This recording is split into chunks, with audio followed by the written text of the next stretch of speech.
The executive board met last Tuesday, actually, and discussed what we saw was a public perception problem of past practices that we had had. And in researching what other unions and labor organizations do around the country, we decided that this practice of writing checks might be easily misconstrued. Other associations told us, yeah, we shied away from that because we feel like it's something that the public may not understand or might think means something totally different. So we made the decision that we would continue to support our officers. And let's be clear, this was always about supporting the officer. It was never about paying somebody to shoot a citizen. It was never about bounty, anything like that. It was about supporting the officer in their time of need. And we made the decision that altering the practice just slightly to where we were reimbursing officers for expenses would be a better way to go and would be less subject to misunderstanding.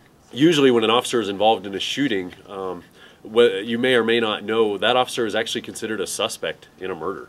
And that places a tremendous amount of stress. There aren't too many professions around the country that you can find where, as a course of your daily job, you might find yourself now being the suspect in a murder case.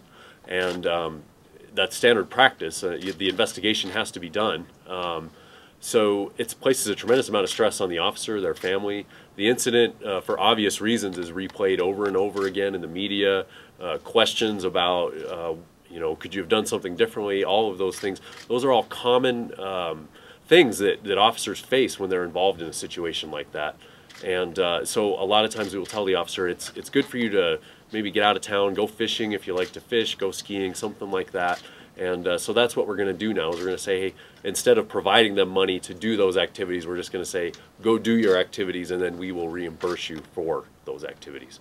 Like the union, we care about our officers, we care about our community, and we want to make sure that we are putting those two concerns together and making sure that we have the best outcomes possible.